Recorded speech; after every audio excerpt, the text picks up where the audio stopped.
In this video, we'll take a look at RC circuits, a resistor and a capacitor in series, and we're going to close the switch and have this battery pump charge up to the plates of the capacitor, causing it to charge and putting energy into the capacitor. So we're going to do this by analyzing the circuit using the things that we know previously.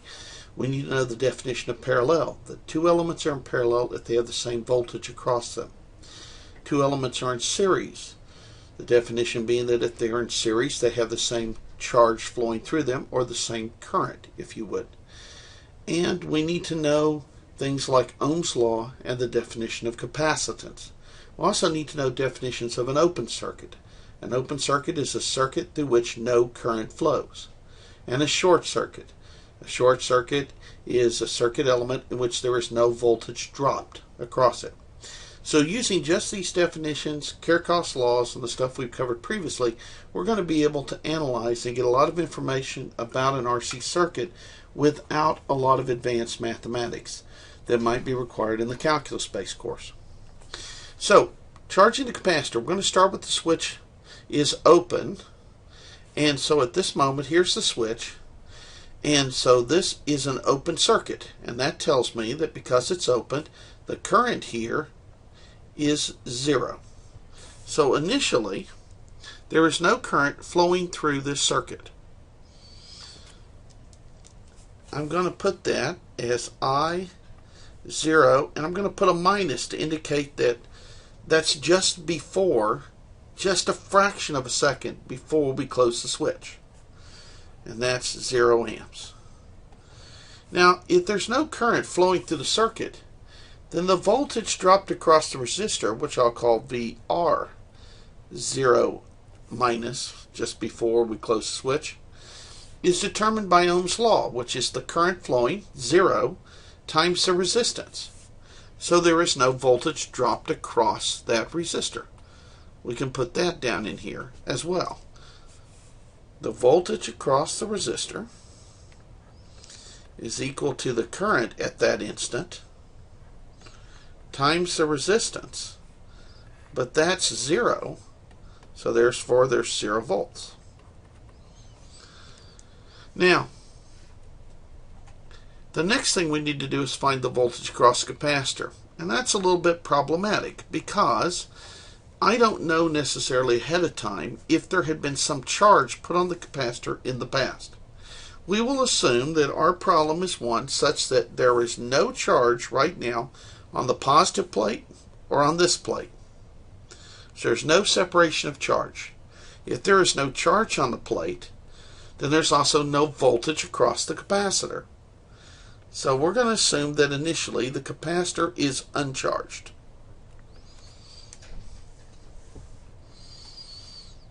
So no charge on the plates, that's an assumption. We're assuming for this problem is 0 coulombs. And the voltage across the capacitor is always the charge across the capacitor divided by the capacitance, but that's 0, so therefore there's 0 volts. And before we move on, I want to take a look at the circuit one more time. This is 0 volts. This is 0 volts. This is not 0. Let's say that this is, I don't know, 4.5 volts, let's say. So you're going up 4.5 volts. You're not dropping any voltage here, and you're not dropping any voltage there. And yet we know if you go around a closed circuit that is all the way around, the sum of the voltages has to be 0. And I've got a plus 4.5, but I'm not dropping anything here. Where's the voltage dropped?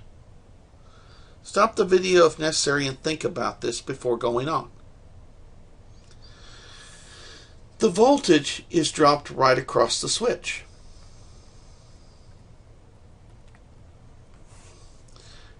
The danger in working with switches is not when switches are closed, for at that point they have no voltage across them. It's when they're open like this. If you touch one part of this switch and this part, say in a breaker box where a switch is open, the current will flow through you and you will connect the switch. That's when they're dangerous. So the voltage across a breaker or a switch is highest when the switch is open, not when it is closed. And that's not what most people think. Now, let's go and put our results on the graphs for this particular circuit. In this particular circuit, if we go all the way to the bottom of our notes, we can note that there was no charge, that there was no voltage in the capacitor, and then right up to time 0, when we threw the switch, there was no current, and that there was no voltage across the resistor.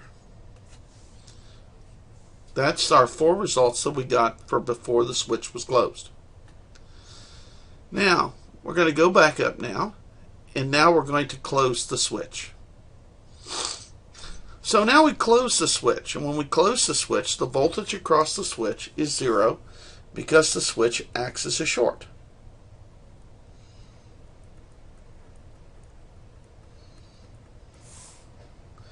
Now we need to figure out what the voltage is across the resistor and the voltage across the capacitor. Now here's a key thing. In order for these positive charges to get to the capacitor, they have to leave this negative plate, go and be pulled by this battery up and around, just like it was water flowing, all the way over to here. That takes time. Particles do not travel infinitely fast. So it is impossible to move the charges from this plate to that plate instantaneously. And likewise, it's impossible to move charges from this plate to that plate instantaneously. So the charge on the plates of a capacitor cannot change instantly. They must stay the same. This is an extremely important concept and always true. The charge on a capacitor cannot change instantaneously. Now the charge is also related to voltage, so a corresponding statement can be made as such. The voltage across a capacitor cannot change instantaneously. Put another way, the voltage function or voltage graph for a capacitor must be continuous. It cannot have any breaks. Likewise, the charge graph as a function of time cannot have any breaks. The charge at 0 just after the switch is set is the same as it was just before the switch was set. And in our problem, this happens to be 0 coulombs. The voltage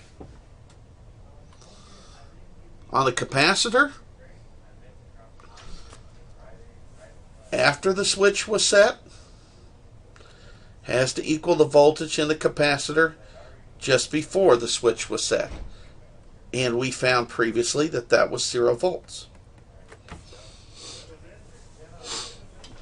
So the voltage in a capacitor never changes instantaneously. It never has breaks in the graph. Now let's go back and look at our circuit. We know that this is 0 volts.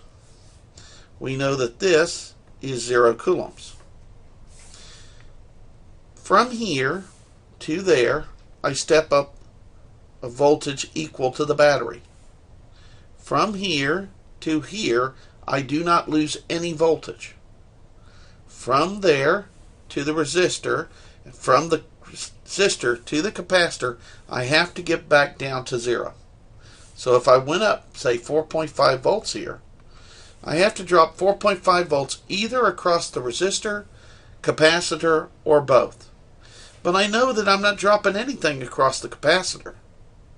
So that means I went up 4.5. I'm not going to drop anything here. I'm not going to drop anything there. So all the voltage must be dropped across the resistor. That also tells me that if there's voltage across this resistor, then by Ohm's law there must be current through that resistor. I'll now use that to fill up my box.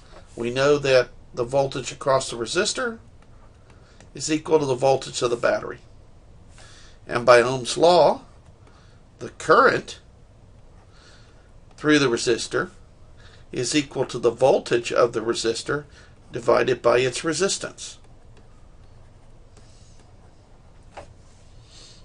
So I now know the current flowing through the circuit immediately after the switch is thrown. Notice how we constantly use these definitions over and over and over again. Now, let's look at what happens a long time after the switch has been thrown. Once the switch has been thrown a long time, charge is moving from one plate through the battery and over to the other plate. And as it does, in this diagram, more and more positive charge builds up here, and more negative charge builds up on the other plate. As more positive charges build up here, it is harder for a positive charge, say this positive charge here, to move toward that, because these other positive charges repel that positive charge. So slowly and eventually, the charges quit moving. And the charge on this plate prevents any more positive charges from entering. At that point, this current becomes zero. That says that the capacitor, which is stopping the current from flowing, acts as if it's not a capacitor,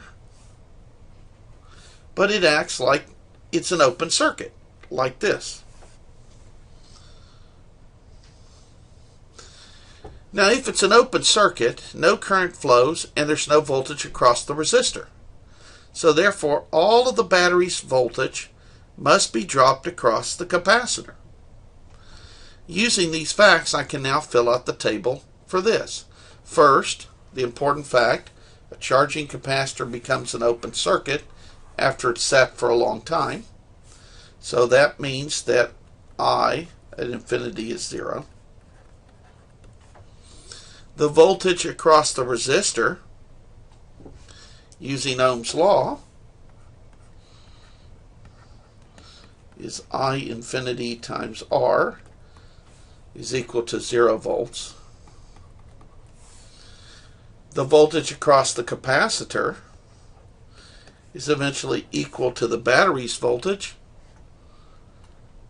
And the charge on the plates of the capacitor, using the definition of capacitance, is equal to C times the voltage of the battery. We'll now put that information into our graphs.